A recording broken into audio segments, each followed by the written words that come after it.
On January 1st, 2011, a comic was posted by Canadian author Captain Howdie.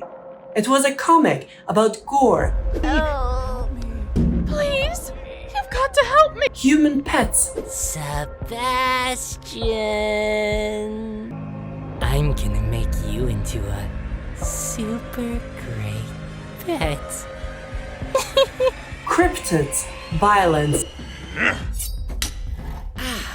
Right there. Yes. and teenage angst.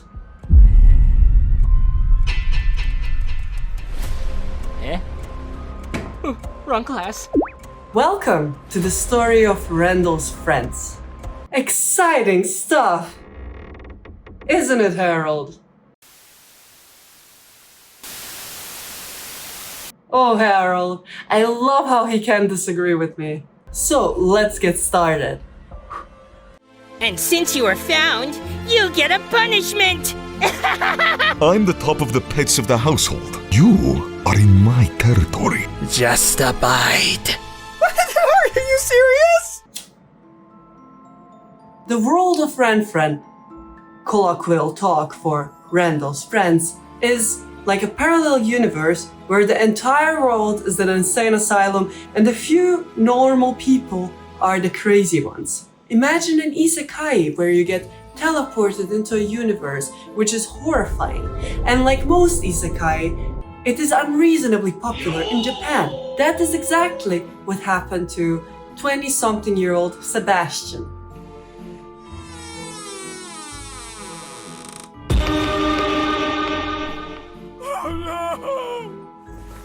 Instead of getting isekai'd into a power ranking universe where he mugs everybody around him and has a harem of 6 hot women, he becomes the human pet of a 15-year-old cryptid. There's some fake people in the next class down. So cryptids are like creatures that can pose as absolutely anything, ranging from people, hitchhikers, buses. I'll get you to school on time. And that's a promise, kiddo. Really, anything. Sebastian starts living in a house which is alive, filled with ghosts, wild animals, carpets and furniture which comes occasionally alive and wants to eat you, and of course, cannibals. I guess not technically, since cryptids are not really humans, but in either case, everything tries to eat him alive. And his owners are the 2 cryptids, Luther, the older brother, who is a stoic, serious guy, and Randal, quintessential younger, goofy sibling. The older brother has more than just Sebastian. He actually has 3 or 4 human pets, 2 catmen, Nyen and Nyon, Nana, who is snake, woman, man, thing, snake, and a dog lady that lives in a carpet. It's like a very dark humor slice of life about the daily adventures of the cryptid brothers and their household. Chapters in this comic are called luces because everything kind of feels like a lucid dream. And some chapters go on and on without a certain direction, and the closest we get to an actual plot would probably be the rat massacre arc, as I call it. There are 5 human rats living in the house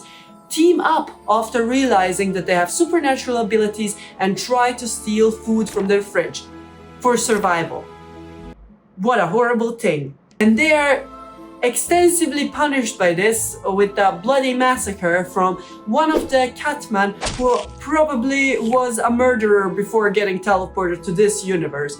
And despite the slightly wacky art, the patchwork, storytelling, and quite frankly really awful formatting of the webpage, reading this comic was somehow so addictive. It became such an evening delight for me on most days, and I cannot imagine how big this would have been if the author would post more often than 1 chapter a year. And I read the comic, I watched all of the dubs available of this comic, I found out all of the lore about the author, and when that wasn't enough, I went on TikTok. No, that actually was not. I went on fanfictions.org. Okay, I went dark. I went deep.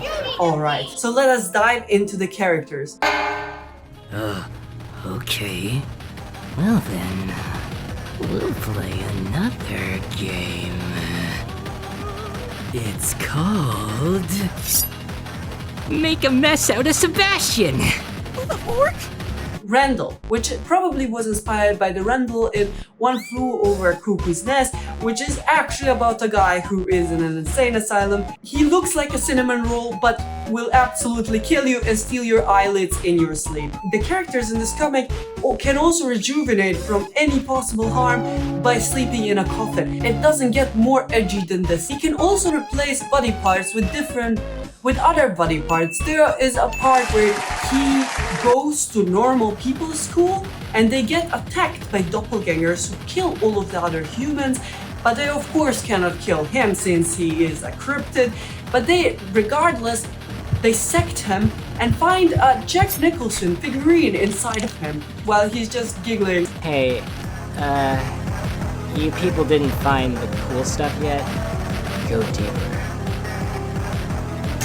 If you keep going, you'll eventually find my spirit animal, Jack Nicholson. He's in there somewhere. If this all wasn't enough, the author also gave him the ability of controlling puppets willy-nilly as he wants, making him this creepy little puppet master that he is. And to top it all off, he is also a massive weeaboo. What a bloody weirdo. Some garbage ugly Brando. I love you. Blow out the candles now. Is that German? The older brother cryptid that wants to be human so bad. I am a human. A fresh human. And a cute one too. Sorry, I mean he wants to be a very cute human, of course. He is the head of the household, he's stoic, enforces his rules. This is for your own good. Oh, jeez. And I am not ashamed to admit that I have taken maybe a little bit of a liking to this guy, alright? Regardless, the absolutely awesome thing about him is that he has actually 2 sets of eyes. That is right. And if you can't find the other set, it is actually those fake little blush marks that he puts on himself. The complete opposite of the silly little Randal. He looks like he would kill you, but he would actually probably adopt you and take care of you. He's right. Ma'am, I want to take this one. Which in this economy, I really don't mind. Nothing happened. Yes, Sebastian. He sort of becomes the main character in the story as he is the only character that we can relate to as normal human beings. He's just your very stereotypical, chill guy who found himself in a horrible, awful, terrible situation. And he's typically harmless unless he has to fight for his own survival, which tends to happen quite often in the comic. Eh? Ugh.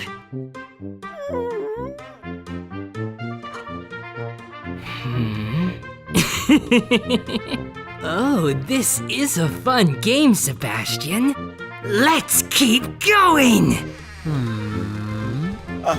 And if you still don't get it, it's kind of like if you ever had a hamster pet that died in a very horrible, tragic fashion by continuously ramming itself into an electric outlet until it eventually exploded and died gruesomely. You can kind of imagine Sebastian being the hamster and Randal being the electric outlet.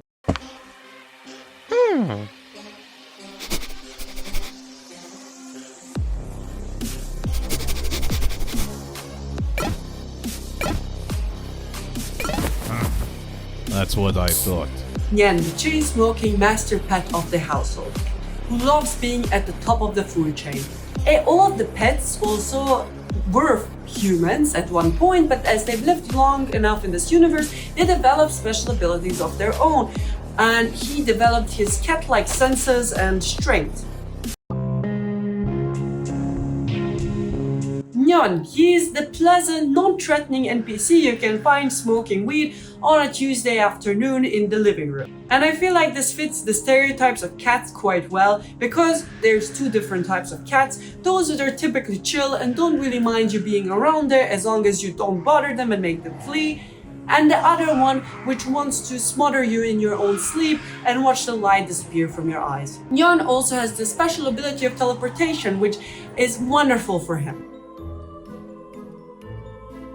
There's not much known about him except that he's Canadian, and some of the obscure media you can find of him running around the room with a bloody loofah mask on him.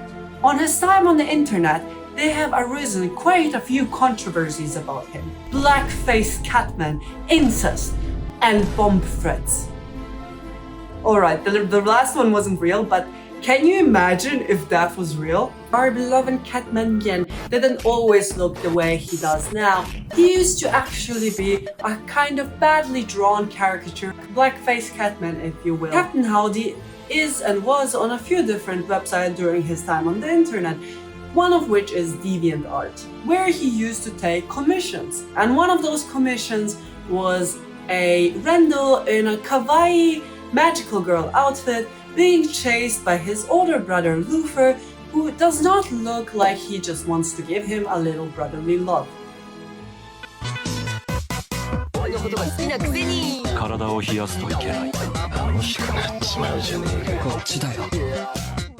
Art will disturb the comforted and comfort the disturbed.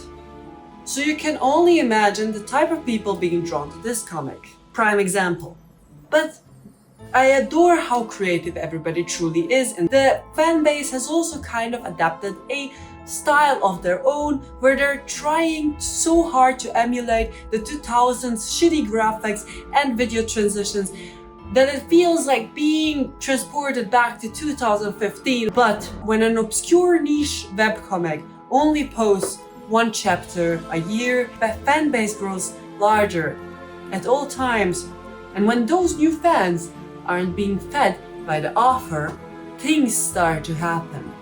Truly dark things, which results in some gorgeous fan art, but also in the most depraved fan fictions you could ever imagine. I've never been more disgusted, scared, and horny at the same time in my life. Talking about creative, a lot of the clips from this video are actually from a group of people dubbing the RanFren comics here on YouTube. They do such an awesome, amazing job of it, so really check it out if you want to. Besides that, my makeup today was actually inspired by RanFren, which is kind of like an old sea, if you will. I am too old for this shit. Like, I would imagine if I was in the universe, I would be sort of a doll, or rather LARPing as a doll, but secretly being a cryptid trying to eat everybody's brains. Specifically the brain. Thank you everybody for watching. Tune in next time and make sure to protect your brain tonight.